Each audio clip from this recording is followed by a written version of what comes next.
তো আল্লাহর ইবাদত বন্দেগী মানুষের জীবনের বিভিন্ন ফর্ম আছে।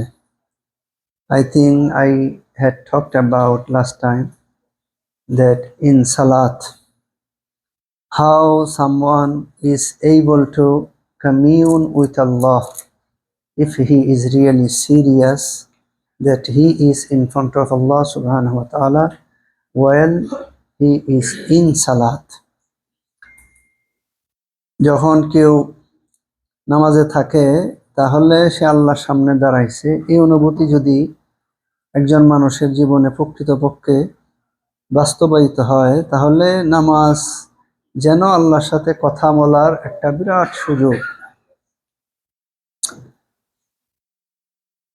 এবং the ibadah,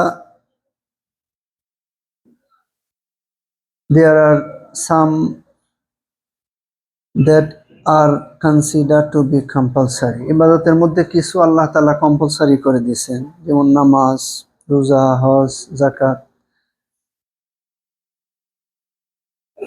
But the target of a mu'min should establish the hukum of Allah in every single moment of his life. একজন মুমিন তার জীবনের মূল উদ্দেশ্য হবে প্রতিটা মুহূর্ত সে আল্লাহর ধ্যানে থাকবে। প্রতিটা মুহূর্তে সে মনে করবে আল্লাহ আমাকে দেখতেছেন। এটা ইটসেলফ একটা জিকির। জিকির একটা মানুষের ইবাদতের এমন একটা অবস্থা যা তাকে সব সময় আল্লাহ তাকে দেখতেছেন এই অনুভূতিকে মজবুত করে দিবে। Allah is watching him to develop the awareness. This is the purpose of the dhikr of Allah.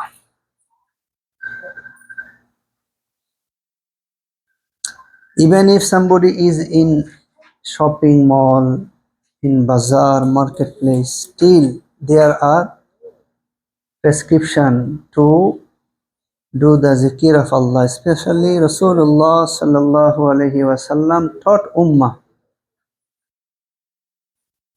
Hazrat Umar ibn al-Khattab radiyallahu ta'ala anhu said from Rasulullah sallallahu alaihi wasallam, Man dakhala as-suq faqala la ilaha illa Allah wahdahu la sharika la lahul mulku wa lahul hamd yuhyi wa yumeet wa huwa hayyun la yamut biyadihi al-khayr wa huwa ala kulli shay'in qadir.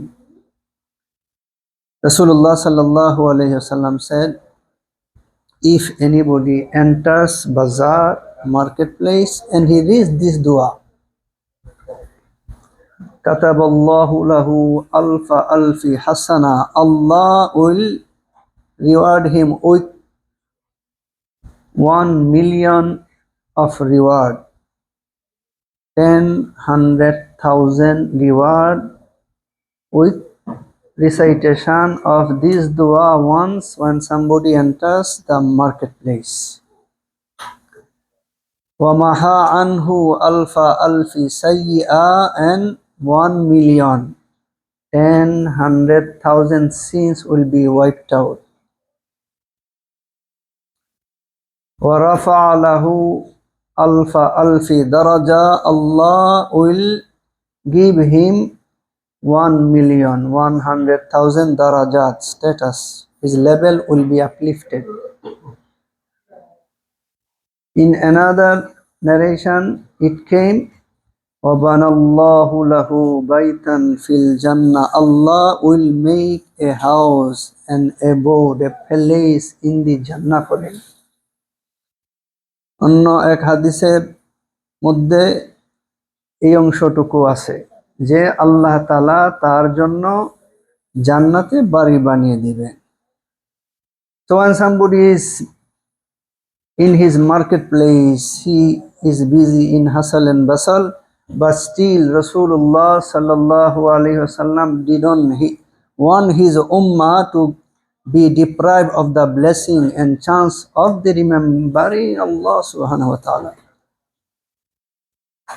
মানুষ বাজারে ব্যস্ত, এখানে তো আমলের কোনো পরিবেশ নাই। কিন্তু দেখেন আল্লাহ রসুল সাল্লাল্লাহু আলাইহি সাল্লাম উম্মতকে এই সময়টাও যেন নষ্ট না হয় এবং বিরাট প্রতিদান হয় এরকম এক আমলের সাজেশন নবী সাল্লাল্লাহু আলাইহি সাল্লাম দিয়ে দিচ্ছেন। বেশি বড় না, এটা সবাই জানে।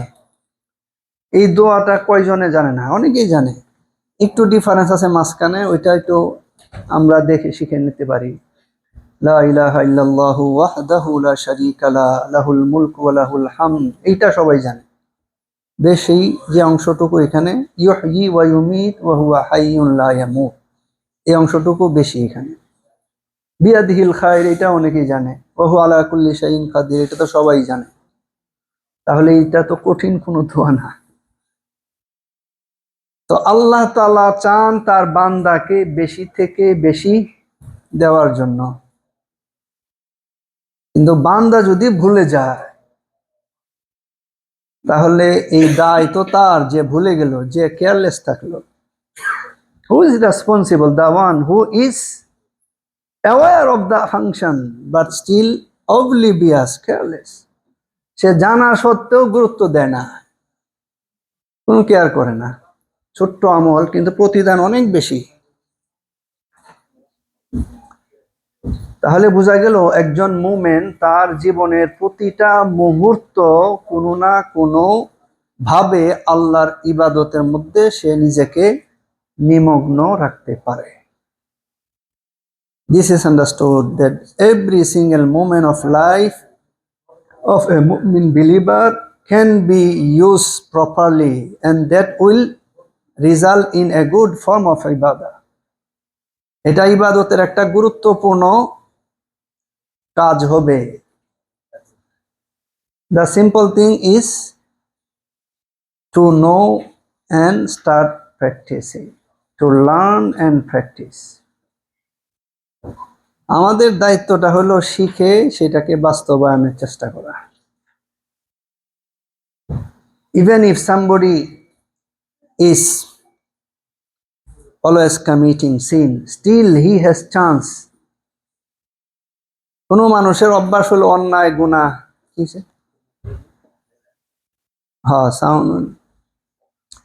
তাহলে তার জন্য সুযোগ রেখে দিছেন। বরং যে তওবা করে গুনাহ হয়ে যায়, তওবা করে, সেখানে সে আল্লাহর জিকির করে, আল্লাহর কথা সে মনে করে, ভয় পায়, লজ্জা পায়, মানে আনইজি ফিল করে। কোনো মানুষ কোনো একটা কাজ করলে একজন মুমিনের একটা গুণ হইলো, সে এটাকে ভিতরে ভিতরে আনইজি ফিল করবে। হাদিসে আসছে কোনো মানুষ একটা কাজ করার পরে সে লজ্জা পাইছে, এইটাই একটা তওবা। একজন মুমিনের গুণ কত সুন্দর, এটার জন্য আল্লাহ তাআলা তাকে মাফ করে দিবেন। ইল্লা মান তাবা ওয়া আমানা ওয়া আমিলা আমালান সলিহা ফাউলাইকা ইউবাদদিলুল্লাহু সাইয়্যাতিহিম Hasnat.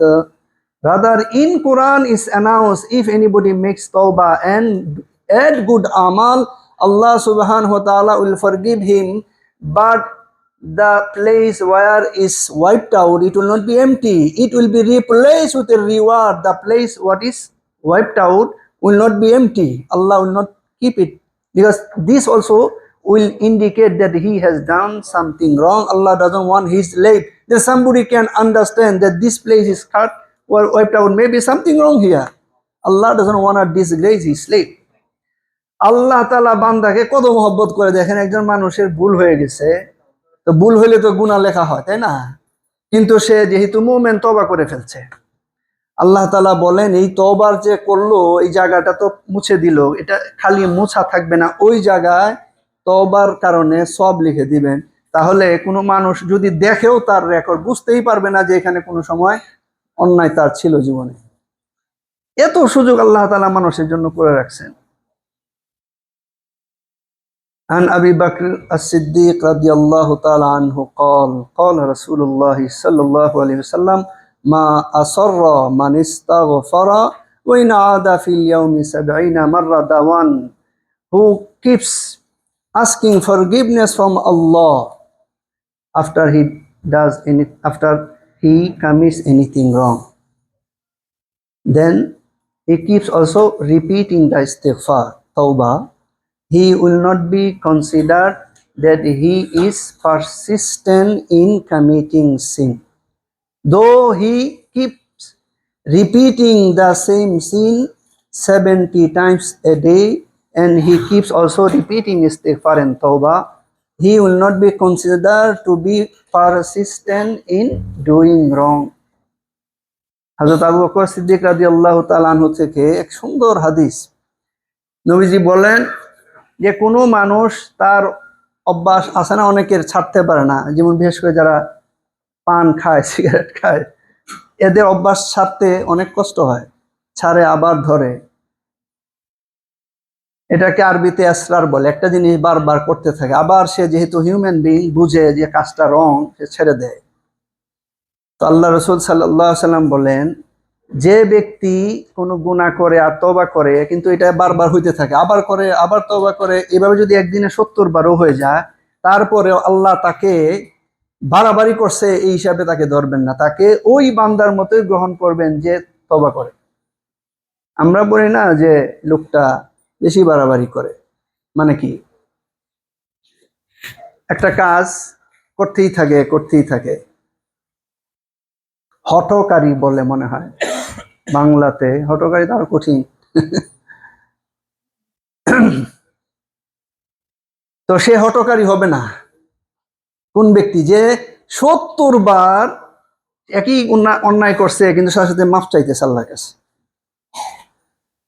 When somebody is doing wrong, still he has chance to keep engage himself in the dhikr of Allah. This is the form of ibadah. একজন মানুষ অন্যায়ের মধ্যে আছে, ওইখানে আল্লাহ তাআলা আল্লাহর ইবাদতের সুযোগ তার জন্য রেখে দিয়েছেন, জিকিরের ফর্মে, তওবার ফর্মে সে ইস্তেগফার করবে। ইস্তেগফার শুধু বড় দোয়া পড়তে হবে এটাই ইস্তেগফার, এরকম না। একজন মানুষ কোনো অন্যায়ের পরে একটু লজ্জা পাইছে, এইটাই তওবা। দেখেন কত সুযোগ, এরকম হয় না, মুমিনের আনইজি ফিল করে। সুবহানাল্লাহ।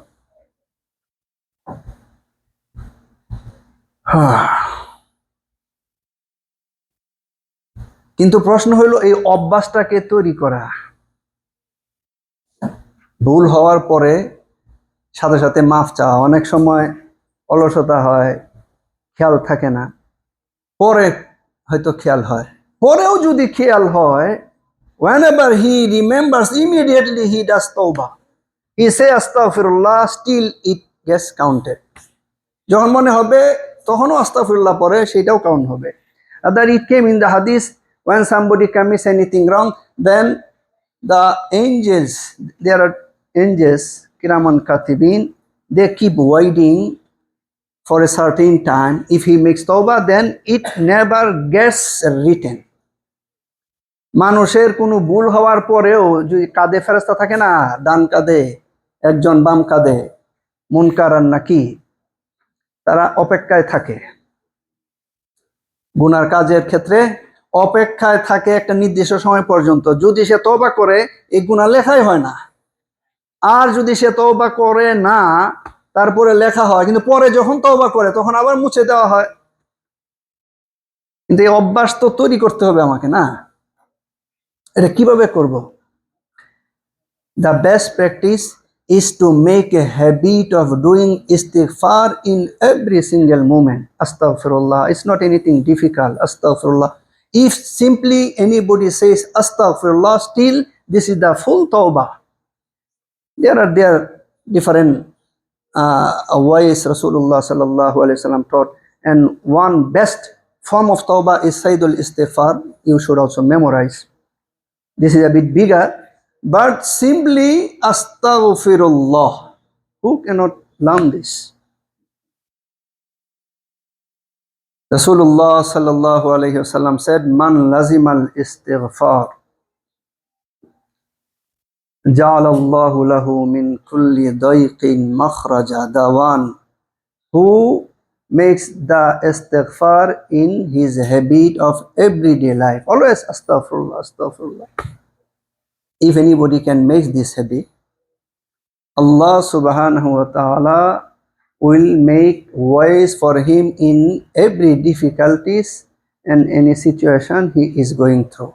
একজন মানুষ তার এই অভ্যাস, সে কিছু চিন্তা করে না, সবসময় আস্তাগফিরুল্লাহ। আমরা বলি না যে এটা তার জবানের একটা পার্ট হয়ে গেছে, আস্তাগফিরুল্লাহ আস্তাগফিরুল্লাহ। তো এরকম অভ্যাস যদি কেউ করে নেয়, নবী সাল্লাল্লাহু আলাইহি সাল্লাম বলেন তাকে আল্লাহ তাআলা যখন তার পরিস্থিতি, মুসিবত, ডিফিকাল্টিস হবে, সেইখান থেকে উত্তরণের রাস্তা করে দিবেন।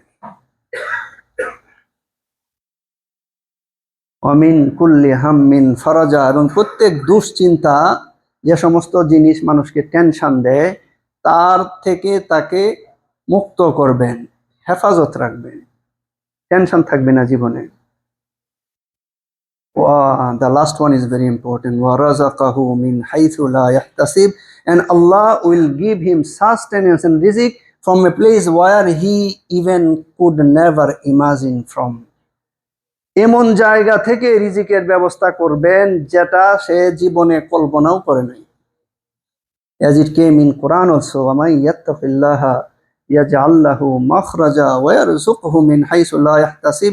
Who develops taqwa, the fear of Allah, Allah will make wise for him, and Allah will arrange rizq from a place where he could never imagine. এটা কঠিন কোনো কাজ না।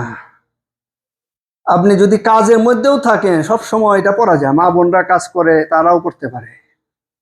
মা বোনরা পাক পবিত্র থাকে, অনেক সময় অপবিত্র থাকে, তখনও পড়তে পারে। জিকিরের মধ্যে কোনো বাধা নাই। মা বোনরা যদি না পাক অবস্থাও থাকে, তখনও জিকির করতে পারেন, দোয়া করতে পারেন। কোরআন পড়া নিষেধ। আস্তাগফির, এটা কে পারবে না বলেন তো? আস্তাগফিরুল্লাহ আস্তাগফিরুল্লাহ, the easiest form to stay engaged with the remembrance of Allah subhanahu wa ta'ala. আল্লাহর সাথে কানেক্টেড থাকার এর থেকে সহজ ব্যবস্থা মানুষের আর কি আছে? আল্লাহ তাআলা আমাদের বুঝার আমল করার তৌফিক দেন। ওয়া আখিরু দাওয়ানা আলহামদুলিল্লাহি রাব্বিল আলামিন। Those who miss sunnah can take your time.